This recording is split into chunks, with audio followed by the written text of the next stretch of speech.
She gave the world her voice, her soul, her survival. But when the world said goodbye to Tina Turner, her family thought they'd at least have one last connection. A gift, a message, something. Instead, they got silence.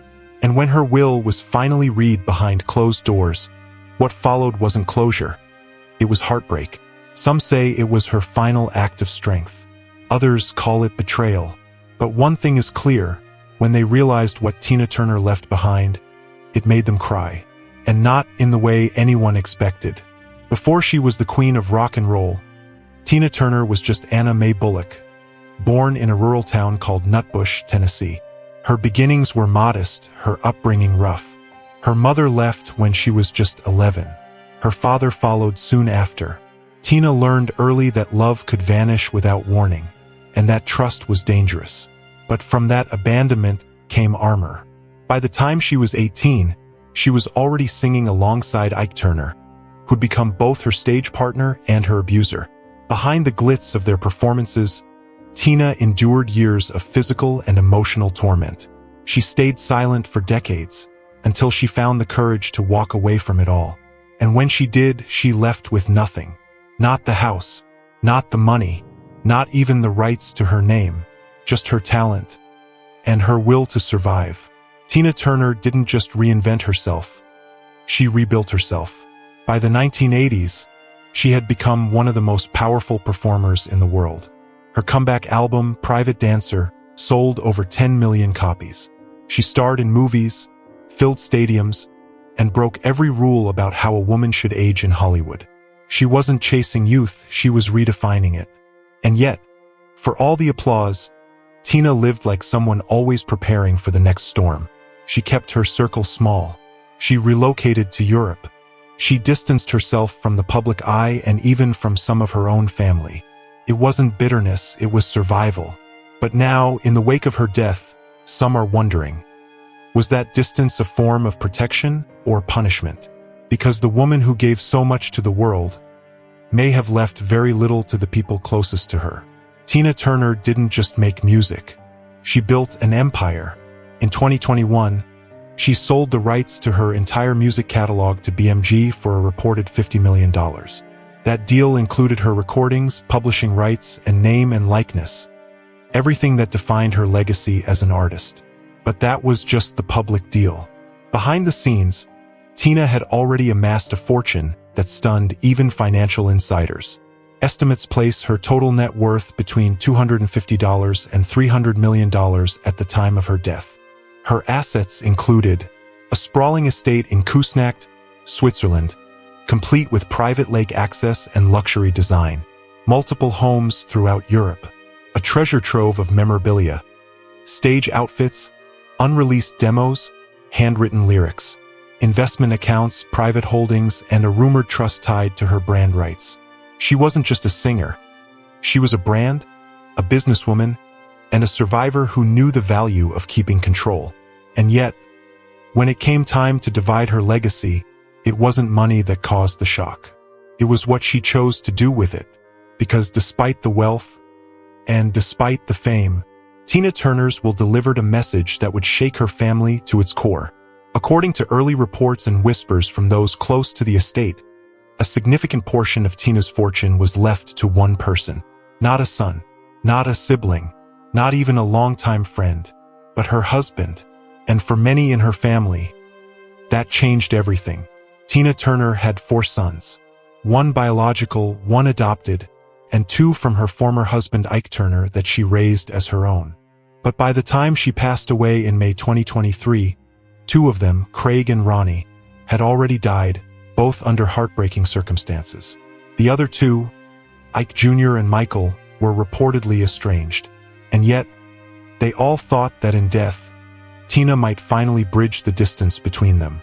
But when her will was finally made known to insiders, it became clear that wasn't going to happen. According to multiple reports in Swiss and German media outlets, the vast majority of Tina Turner's estate went directly to her husband of 10 years and partner of nearly 40, Erwin Bach. A former music executive, Erwin had been by her side since the 1980s.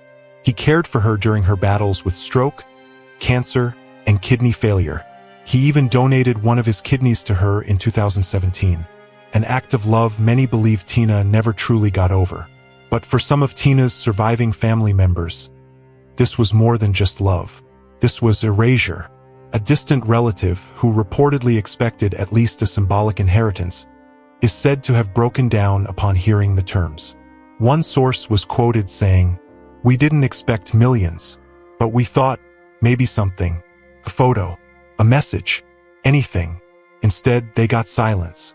The will, reportedly executed under Swiss law, included no provisions for Tina's surviving adopted sons and no memorial funds or trusts in the names of Craig or Ronnie, who had died tragically.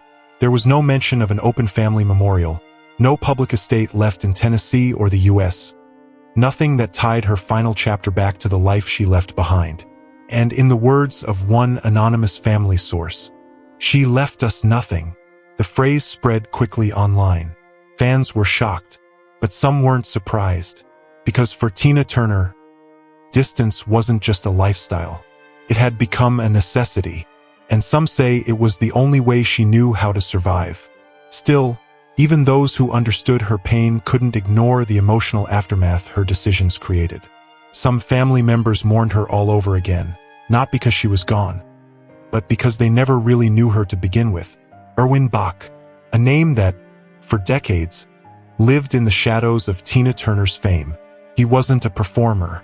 He wasn't a headline maker. But behind the scenes, he was the man who helped Tina rebuild a life free from chaos. They met in 1985 when Erwin was a young German music executive working with EMI. Tina was in her 40s, fresh off a comeback, and finally reclaiming her voice. Erwin didn't chase the spotlight. He didn't ask for anything. He simply stayed. And over the next 4 decades, he became Tina's protector, confidant, and eventually her savior. He famously gave Tina one of his kidneys in 2017 after she faced total kidney failure. It wasn't a donation, it was a lifeline, one she later called the ultimate act of love. But for some watching from the outside, including those who shared her bloodline, Erwin's quiet presence eventually became something else, a barrier. He was by her side at her wedding, at her private residence in Switzerland, at her hospital bed, and eventually at her funeral. And now he stands at the center of her estate. Reports suggest that Erwin Bach inherited nearly all of Tina Turner's liquid assets, including the rights to her image, brand partnerships, music royalties, and European properties. And while some see that as romantic, a final gift to the man who stood by her the longest, others saw it as a closing of the door on her American family. A former associate who knew both Ike Turner Jr. and Tina during the 90s was quoted saying, "She trusted Erwin completely, and I think after everything she survived, she believed that loyalty should be rewarded. But I don't think her family was ready for how absolute that decision would be." It wasn't just that Tina left them out. It was that she left them behind. No voice in the will, no seat at the table, no farewell letters, no personal messages, just silence and grief. To some, that silence was cruel, but to others, it was heartbreakingly consistent, because Tina had always lived her life like someone afraid of being pulled back into the past. And maybe, just maybe, this was her way of protecting herself from it one last time. To the world, Tina Turner was a survivor, powerhouse, an icon. But behind the spotlight, she carried wounds that never fully healed, especially when it came to her children. Her eldest son, Craig Turner, died by suicide in 2018. It was a loss that shook Tina to her core. She later said it was one of the hardest moments of her life, and though she tried to stay strong, those closest to her said she never truly recovered from it. In the years that followed, her public appearances became fewer, and her circle became even tighter. Then, in 2022, just a year before Tina's own passing, Ronnie Turner, her son with Ike, died after a long battle with illness. And although they had a strained relationship over the years, Tina posted a short tribute. "Ronnie, you left the world far too early. I close my eyes in sorrow and think of you, my beloved son." But even that statement felt distant, reserved. And for the 2 remaining adopted sons, Ike Jr. and Michael, There was no tribute, no statement, no acknowledgement in her will. Tina had once called all 4 boys her children, but over time those connections faded. Public records show that she had not spoken to Michael in years, and that Ike Jr. had previously accused Erwin Bach of cutting off access to his mother. Whether those claims were true or not, the emotional gap was undeniable. In a rare 2018 interview, Ike Jr. said, "She doesn't want to have anything to do with the past. I get it, but we're not the past. We're her blood." And yet, when the final papers were signed, and the estate passed hands, not one of those sons received a dime. No funds, no trusts, no letters of farewell, just absence. To many, this felt like abandonment, but to others it was something deeper, a reflection of a woman who had been abandoned herself, and had never learned how to repair what was broken. Tina once said in her memoir, "There are things I have forgiven, but not forgotten, and some things I simply let go of." Maybe she wasn't turning her back on them. Maybe she was just protecting herself from reopening a wound she'd carried for far too long. Still, for the family left behind, the silence hurt more than words ever could, and the tears that followed had less to do with money, and more to do with the realization that even in death, Tina Turner remained unreachable.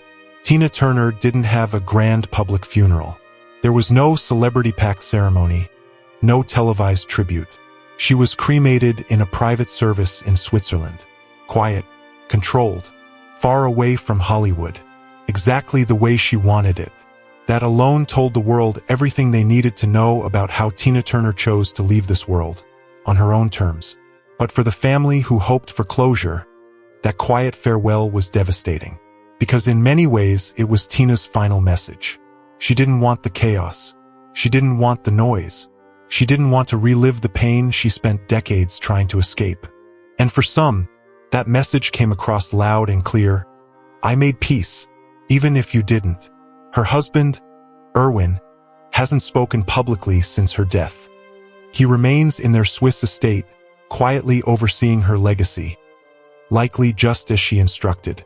The rights to her image, her brand, her catalog, all now in his hands. And while some fans feel comforted knowing her legacy is being preserved by someone she trusted, others can't help but wonder, what about the people she left behind? What about the children who never got a second chance? What about the family who were hoping for even a few words in her will? What about the woman who once sang that love had everything to do with it, and then chose silence over sentiment?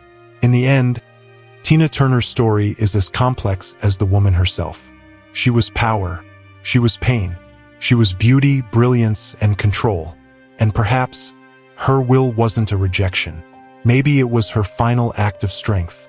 Because for a woman who spent her entire life being told what to do, who to love, how to live, this was the one thing no one could take from her. Her choice. And in that silence was everything she never said out loud. For more of the latest news, check out this video.